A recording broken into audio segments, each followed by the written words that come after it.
talking about this subject for nearly the 3.5 years I've been a senator. And I'll tell you why I think it's important. We've grown the federal government to a level where all the people that look to it, where they're dependent upon it, try to work with it, need to know honestly where this all ends up if we do not change the trajectory. I think the easiest way to understand how we've gotten to where we are now is to look to what we used to do in the past. The country was never founded upon the principles that you borrow money to consume it. Any household, any local or state government knows you can't be successful doing that. Money should only be borrowed if you're going to invest it or get a tangible return on it, even maybe an intangible one when you look at investing in education or something like that. But there's been no system that has ever worked that ends up borrowing money from the future, from its kids and grandkids, to where that's a good business plan. You get immediately derailed in the real world. Imagine in a household, if you take in money and you spend 20% more than whatever that is, you'll go to a financial counselor. They may get you out of trouble.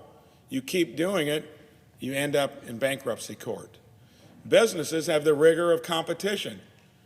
In addition to earning revenues, balancing their own budgets, and being able to invest into the future. If you follow principles that work everywhere else, it can work here too. And we owe it to the American public. Like I said earlier, so many look to this place to be their partner in some fashion, and it ought to be one that's going to be there in the future. Let's look where we've come. From the founding of the country, we raise revenues generally on the basis of need. You would go into debt, you'd pay it off. You look at 1920, World War I, it's way over here. You borrowed money, defend the country, save others, you paid it off. Look what happened during the Great Depression, World War II. That is the deepest we've ever been in debt until we just eclipsed it recently. That's generally measured by how much debt you have as a percentage of your GDP. Great Depression, World War II. Look where we went after that. We were savers, we were investors then. We weren't consumers and spenders by nature, and we especially didn't do it through the federal government. We kept our debt in check. Even through the Great Recession, which occurred 08, 09, you were starting to see problems crop up. That happened when we put 2 wars on a credit card.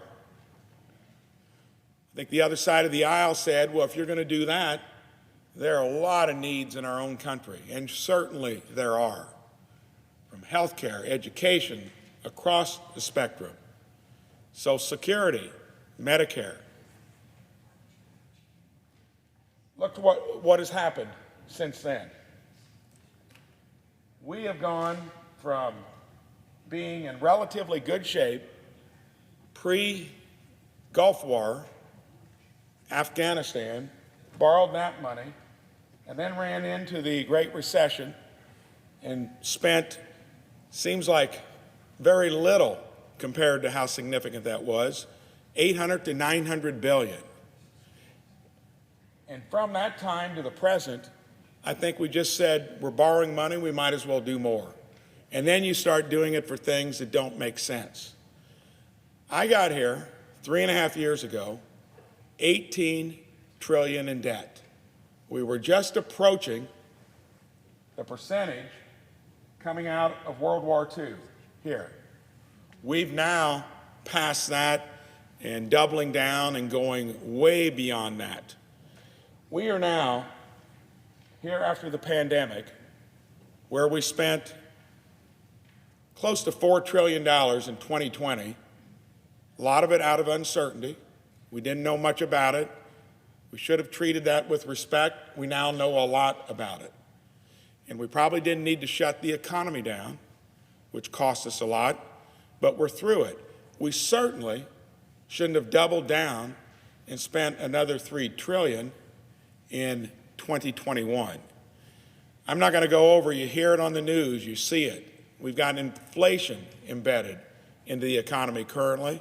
The last time this occurred, back in the late 70s and the early 80s, when inflation peaked around 10 or 11%, it took 5 years to get it back to 2%, where we were pre-COVID. We can expect probably something similar. We don't know. The big difference between now and then is we got a lot more debt, especially in government, so it's going to be trickier. So, how do we get out of it? Well, unless we turn the tide, unless we start doing things differently, Medicare, which isn't even being addressed here, is completely depleted its trust fund in about 4.5 or 5 years. Automatic benefit cuts when that occurs. Social Security, which has been around since the Depression, paying into it, that's depleted in about 10 years.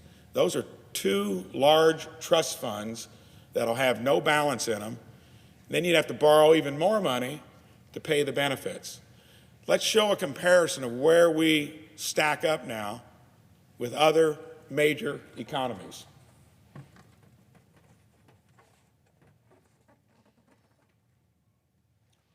Look at that. We've known for a long time, Japan, which is the third largest economy, has struggled to figure out how it's going to grow, how it's going to do for future generations what it's done since World War II. It has taken debt to where it's a stranglehold on its economy. Its debt is 237% of its GDP.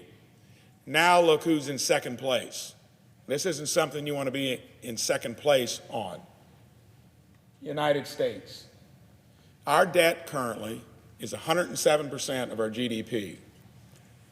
India, Germany, China, our main geopolitical competitor, under half of the sovereign debt as a percentage of its GDP. That's not a good place to be. They are our geopolitical competitor, and I sense they know that you need to be savers and investors if you're going to be successful in the future, if you're going to give your people what they're going to need out of a government. Financially, we're going to be up against them, and they, to me, look like they're doing a lot of things that someday pivot to where we're caught by surprise. And then you don't have the options. We start increasing to be more indebted than what we are, it'll be even harder to compete with somebody like them. We now have a 9.1% inflation rate. That is a pay cut for everyone. We now know, I think, what caused it. We need to just quit digging the hole deeper. Let's get out of it. Let's go back to what we know was working, at least financially, pre-COVID. We had no inflation, nominal that's built into what's considered zero inflation, wages rising in the toughest places, and a growth rate that was better than what we had before, close to 3%. We need to start spending less through government, return the productive capacity back to the private sector, and then look at, once we get the ship righted here, what we do better policy-wise. I'm a believer. We need to fix health care. It's a broken system. It drives our structural deficits more than anything. Medicare each year, like Warren Buffett says, health care in general is a tapeworm on the economy. What I want to do is face reality. Regardless of the tax rate, over 50 years, we average about 17.5% of our GDP in federal government revenues. If that's all you can get, regardless if you have high tax rates that gives you a lower economic growth, or lower tax rates that maybe gives you 1% or more in economic growth, we need to acknowledge it. My plan does two simple things. Acknowledges what our revenue has been over 50 years, 17.5% of our GDP, tapers what we spend into it, takes what we've done here as a maneuver to escape budgeting and appropriating by putting spending on mandatory versus discretionary, which is nothing other than saying I don't want to budget. I don't want to allocate resources. We're just going to do more each year. We keep doing it, we're not going to be able to fund the programs that we all consider important. So it acknowledges a reasonable revenue level. It moves $375 billion that used to be discretionary, that is now mandatory, back to discretionary.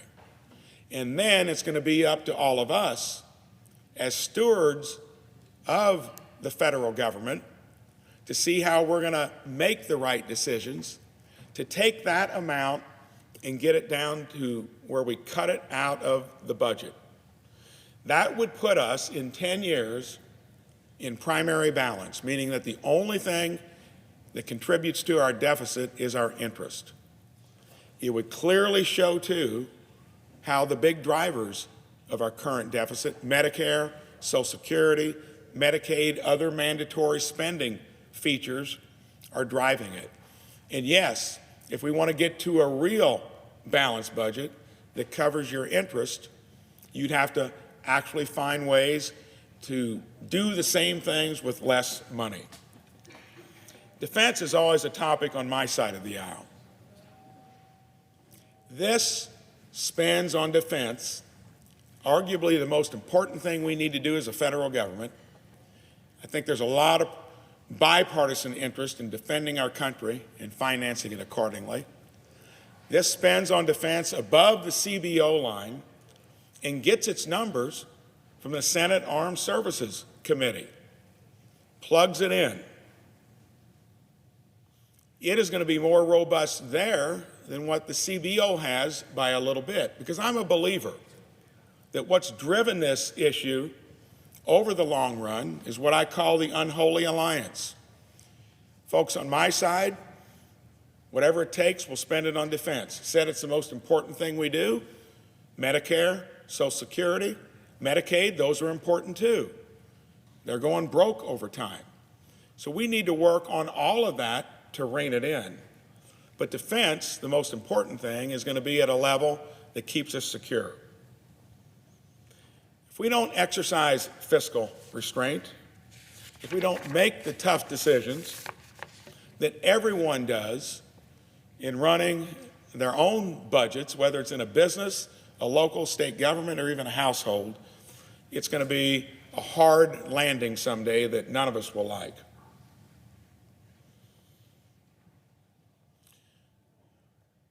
A lot of what is about running anything successfully is having a good plan. I don't think our plan makes sense for the future. But the other component, and I'll never forget the first budget meeting I was in here, one of the senators said, "Mike, the reason this keeps coming back and back is we do not have political will." And whether it's political will that you need to make things work here, whether it's determination, whatever you want to call it, it's the marketplace when you run a business, it's a balanced budget amendment and statute when you've got a state government, there's got to be more discipline. Let's put that last chart up here, and I want to reemphasize, because I got some on my side that think we aren't being robust enough on defense. And we just looked at that chart where it is the most robust, but I want to go back to this one again. This one says it all. Look at where we've come where the greatest generation left us. Remember, paid off the debt from World War II, built the interstate highway system to where we are now in literally 40 years. That is shameful. All I'm saying is my budget makes it to where we've got 10 years, don't even have to cover the interest, but we need to bring it back into what's called primary balance. And when I would hope I have some friends on the other side of the aisle that see that this makes sense, because we'll need it for their priorities. All I can tell you, if we have to remediate this by running the system into the ditch, it'll be a lot harder proposition to get it back where it was when the greatest generation left us in good shape. Madam President, I yield the floor.